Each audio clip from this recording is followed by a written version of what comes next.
பீகாரின் 121 தொகுதிகளில் முதல் கட்ட வாக்குப்பதிவு நிறைவு. 60.25% வாக்குகள் பதிவு.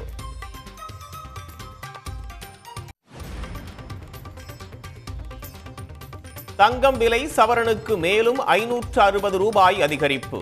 சென்னையில் ஒரு சவரன் தங்கம் 90,560 ரூபாய்க்கு விற்பனை.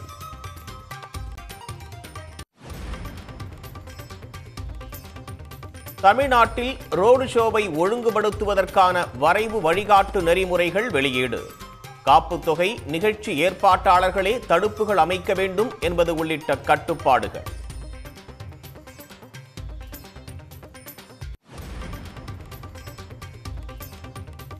எஸ்ஐஆருக்கு எதிராக வரும் 11ஆம் தேதி திமுக கூட்டணி சார்பில் மாபெரும் கண்டன ஆர்ப்பாட்டம். அனைத்து மாவட்ட தலைநகரங்களிலும் நடைபெறும் என அறிவிப்பு.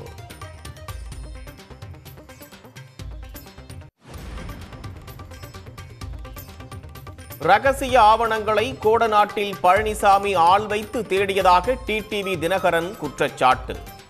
முக்கிய ஆவணங்களுக்காகவே தொடர்ந்து கொலை கொள்ளைகள் நடந்ததாகவும் பரபரப்பு புகார்.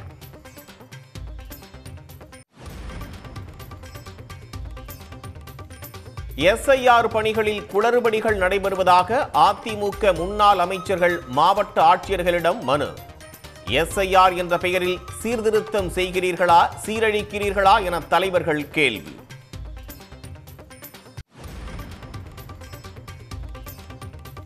புதுச்சேரியிலும் வாக்காளர் பட்டியல் சிறப்பு திருத்தத்தில் முறைகேடு. வீடியோ ஆதாரங்களை வெளியிட்டு புதுச்சேரி காங்கிரஸ் தலைவர் வைத்தியலிங்கம் புகார்.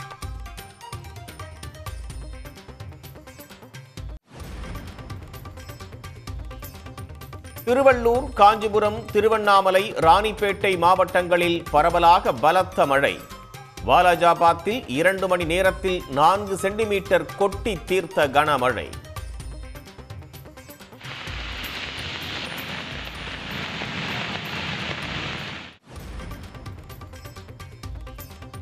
பணம் பறிக்கும் நோக்கத்துடன் ஜாய் கிறிசில்டா செயல்படுவதாக மாதம்பட்டி ரங்கராஜின் மனைவி பரபரப்பு குற்றச்சாட்டு. மாதம் 8 லட்சம் ரூபாய் பணம் வழங்க கோரி கிறிசில்டா எழுதிய கடிதம், வாட்ஸ்அப் உரையாடல்களை வெளியிட்டார்.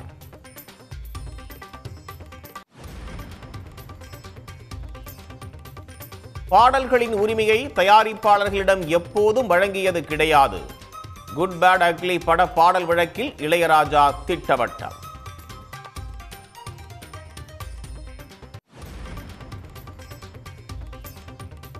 ராமேஸ்வரம் மீனவர்கள் 30 பேர் நிபந்தனையுடன் விடுதலை. அபராதத் தொகை செலுத்தவும் இலங்கை நீதிமன்றம் உத்தரவு.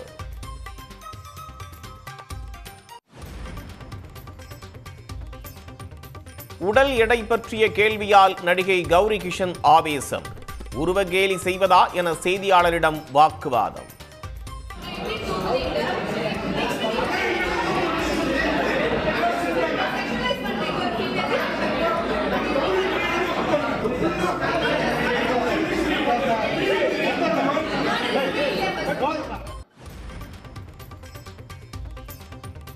திண்டுக்கல் அருகே சிறுமலையில் வாழைத்தார் வரத்து அதிகரிப்பு. நல்ல விலை கிடைப்பதால் விவசாயிகள், வியாபாரிகள் மகிழ்ச்சி.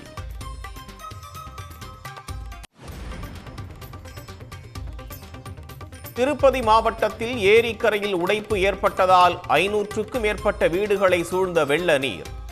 2000த்திற்கும் மேற்பட்ட கால்நடைகள், வாகனங்கள் நீரில் அடித்துச் செல்லப்பட்டன.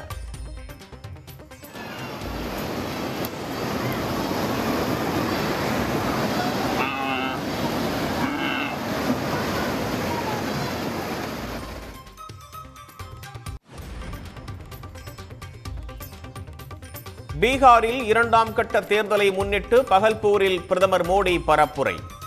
முதல்வர் வேட்பாளரை காங்கிரசிடமிருந்து துப்பாக்கி முனையில் ஆர்ஜேடி பறித்துள்ளதாக மீண்டும் பேச்சு.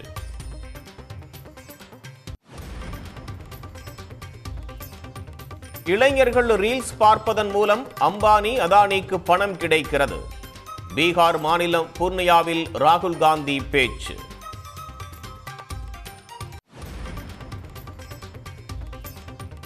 கிரிக்கெட் வீரர்கள் சுரேஷ் ரெய்னா, ஷிகர் தவானின் 11 கோடி ரூபாய் மதிப்புள்ள சொத்துக்கள் முடக்கம்.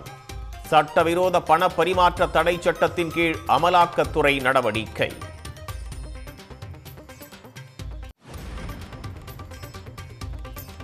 வரும் 14ஆம் தேதி விசாரணைக்கு ஆஜராக அனில் அம்பானிக்கு அமலாக்கத்துறை அழைப்பாணை. 17,000 கோடி ரூபாய் பண மோசடி வழக்கில் நடவடிக்கை.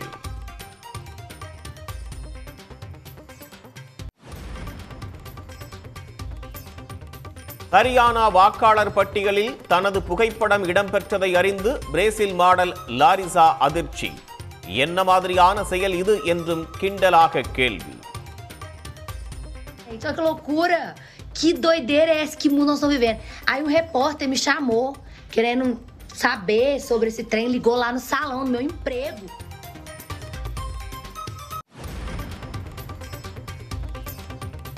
நீதிமன்றத்திடம் நேர்மையின்றி ஒன்றிய அரசு நடந்து கொள்வதாக தலைமை நீதிபதி கவாய் கண்டனம். சென்னை வழக்கறிஞர் சங்கம் தொடர்பான வழக்கை ஒத்திவைக்க கோரியதால் அதிருப்தி.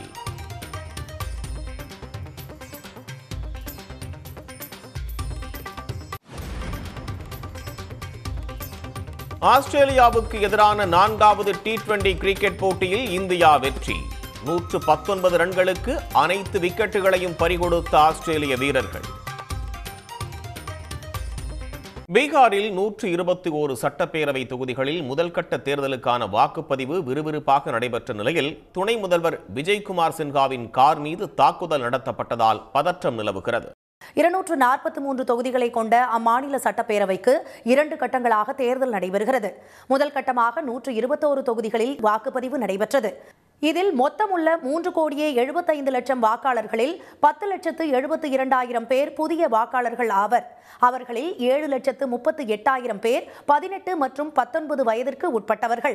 1,314 வேட்பாளர்களில் 122 பெண் வேட்பாளர்களும் களமிறங்கியுள்ளனர். சட்டப்பேரவை தேர்தல் நடைபெறும் ரகோபூர் தொகுதியில் இந்தியா கூட்டணியின் முதலமைச்சர் வேட்பாளர் தேஜஸ்வி யாதவும், மகுவா தொகுதியில் அவருடைய சகோதரர் தேஜ் பிரதாப்பும் போட்டியிடுகின்றனர். துணை முதலமைச்சர்கள் சாம்ராட் சௌத்ரி தாராப்பூர் தொகுதியிலும் விஜய்குமார் சின்ஹா லக்கிச்சாரை தொகுதியிலும் போட்டியிட்டனர். 121 தொகுதிகளில் உள்ள 45,341 வாக்குச்சாவடிகளிலும் காலை 7 மணிக்கு வாக்குப்பதிவு தொடங்கியது. காலையிலேயே நீண்ட வரிசையில் நின்று மக்கள் தங்கள் ஜனநாயக கடமையை ஆற்றினர். பீகாரின் வளர்ச்சிக்காக வாக்களித்துள்ளதாக அவர்கள் தெரிவித்தனர். करेगा तब ना हम लोग को बचाएगा, हम लोग आगे बढ़ेंगे. मुद्दा मेरा विकास है, विकास होना चाहिए, विकास जरूरी है युवाओं को. லக்கிச்சாரை தொகுதியில் வாக்குச்சாவடிகளை பார்வையிட சென்ற அந்த தொகுதியின் பாஜக வேட்பாளரும் துணை முதலமைச்சருமான விஜய்குமார் சின்ஹாவை கோரியாரி கிராம மக்கள் தடுத்து நிறுத்தினர். கண்டித்து முழக்கங்களை எழுப்பியவர்களை பார்த்து மிரட்டும் தொனியில் அவர்கள் அனைவரையும் குண்டர்கள், தேச விரோதிகள் என விஜய்குமார் சின்ஹா கூறினார். இதனால் ஆவேசமடைந்த கிராம மக்கள் துணை முதலமைச்சரின் வாகனத்தின் மீது கற்கள், காலணிகள், சாணம் ஆகியவற்றை வீசி தாக்குதல் நடத்தினர்.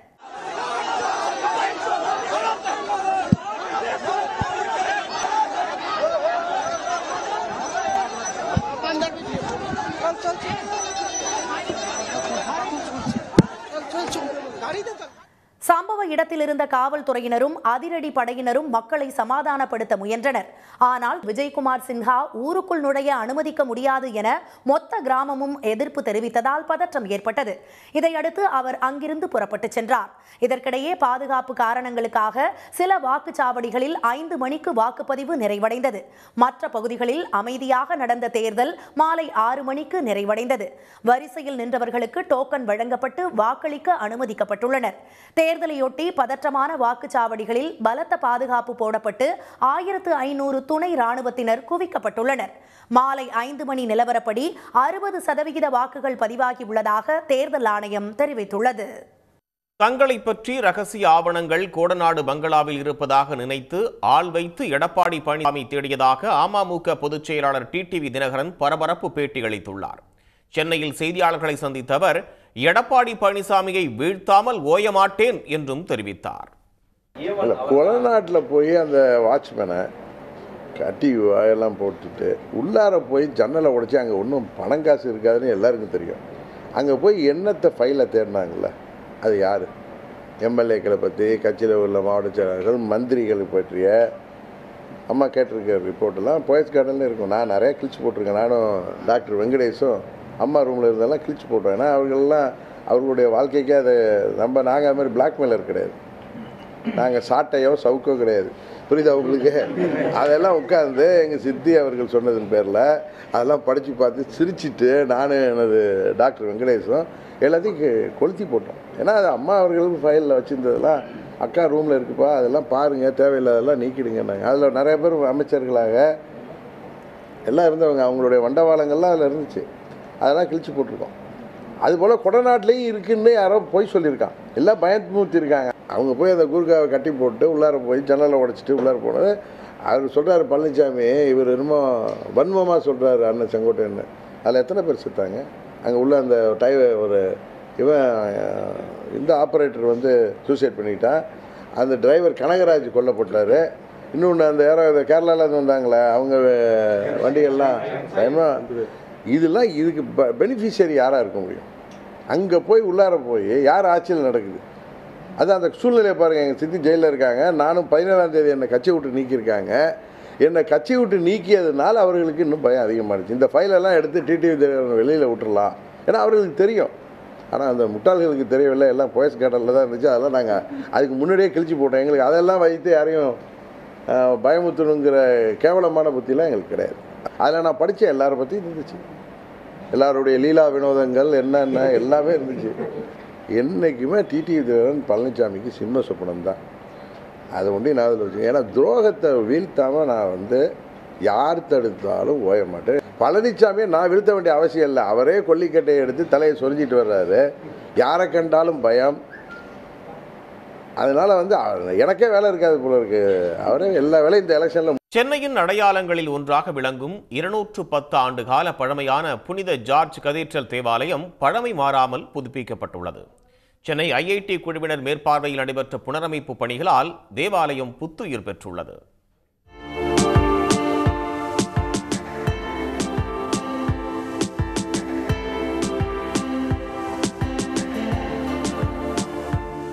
சென்னை கோபாலபுரம் கத்தீட்ரல் சாலையில் அமைந்துள்ள புனித ஜார்ஜ் கத்தீட்ரல் தேவாலயம் தென்னிந்திய திருச்சபையின் தாய் தேவாலயமாக விளங்குகிறது. 210 ஆண்டுகள் பாரம்பரியம் கொண்ட இந்த தேவாலயம் கிறிஸ்தவர்கள், இந்துக்கள், இஸ்லாமியர்கள் என 3 மதத்தினரும் இணைந்து வழங்கிய கொடையால் 1815ஆம் ஆண்டில் கட்டப்பட்டது.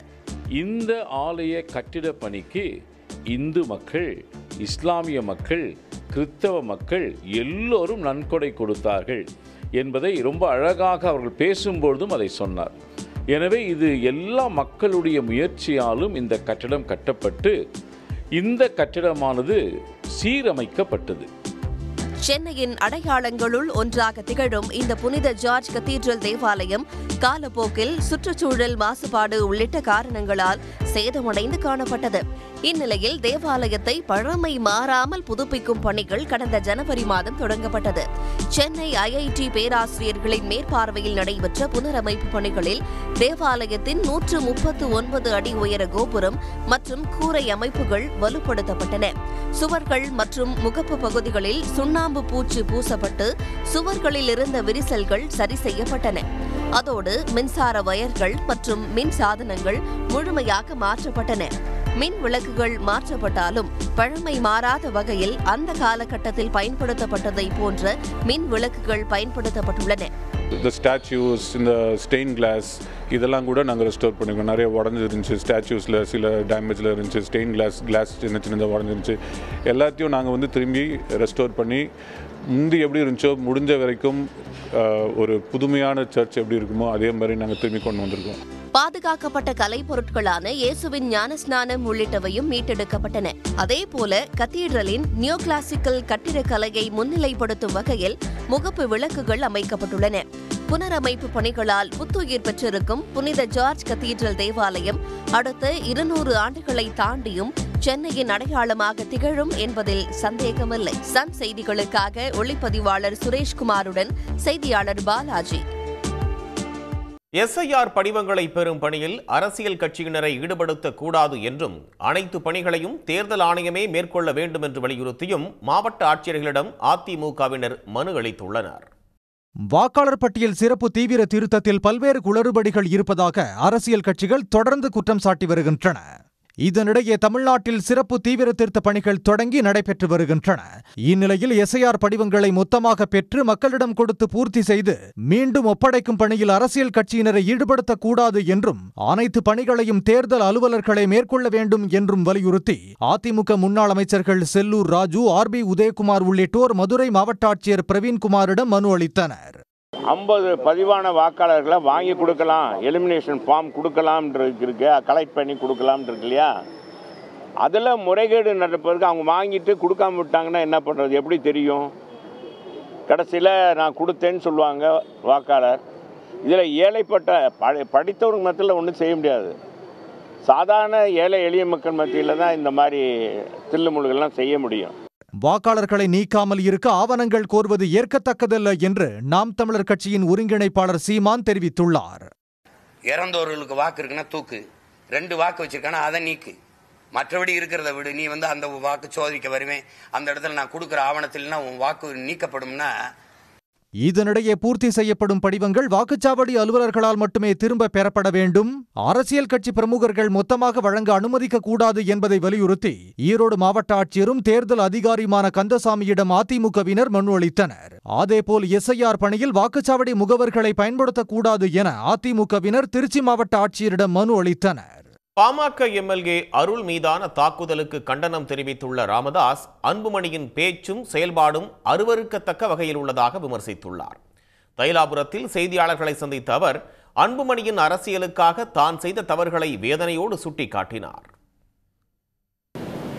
சில தவறுகளை அரசியலிலே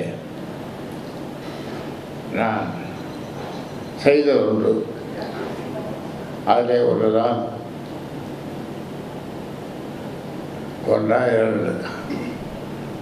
ஒன்று அன்புமணியை மத்திய சுகாதாரத்துறை அமைச்சராக நியமித்தது. 2வது கட்சியினுடைய தலைவர் பொறுப்பை கொடுத்தது. மக்கள், பொதுமக்கள், பிற கட்சியினர் நினைக்கிற அளவிற்கு சட்டமன்ற உறுப்பினர், இணை பொதுச் செயலாளர் அருள், அவர் நல்ல வேளை அவர் அன்றைக்கு தப்பி பிழைத்தார். இதுவா டீசன்ட் அண்ட் டெவலப்மெண்ட் பாலிடிக்ஸ்? இதுவா நாட்டை வளப்படுத்தும், அல்ல கட்சியை வளப்படுத்தும்? இது ஒரு கும்பல் வச்சுன்னு நான் கட்சின்னு சொல்லிக்கிறார். நீ ஒரு தனியாக கட்சி ஆரம்பிச்சுக்கோ. 20 பேர் 21 பேர் எவ்வளோ பேர் சேர்ந்த ஒரு கட்சி ஆரம்பிக்கலாம்? 21 பேர். தமிழகம் அமைதி பூங்காவாக திகழ வேண்டும் என்று அடிக்கடி மறைந்த என்னுடைய நண்பர் கலைஞர் அவர்கள் சொல்லுவார்கள். இப்படி கத்திக்காப்பட வச்சுருந்து அடிக்கிறது, கொல்ல போகிறது, கொலை மிரட்டல், நீ இருக்க மாட்ட, உயிரோடு இருக்க மாட்டேன் அப்படின்லாம் பேசுறது, இதெல்லாம் டீசன்ட் அண்ட் டெவலப்மெண்ட் பாலிட்டிக்ஸ் இல்லை, அமைதி பூங்காவாக இருக்காது. எங்கு ஏதாவது ஒரு சுண்டு விரல் பட்டாலும் அதற்கு காரணம் அன்புமணியும் அவருடைய மனைவி சௌமியா அன்புமணி தான் காரணம். உடனுக்குடன் செய்திகளை தெரிந்து கொள்ள சன் நியூஸ் பெல் ஐகானை கிளிக் பண்ணுங்க.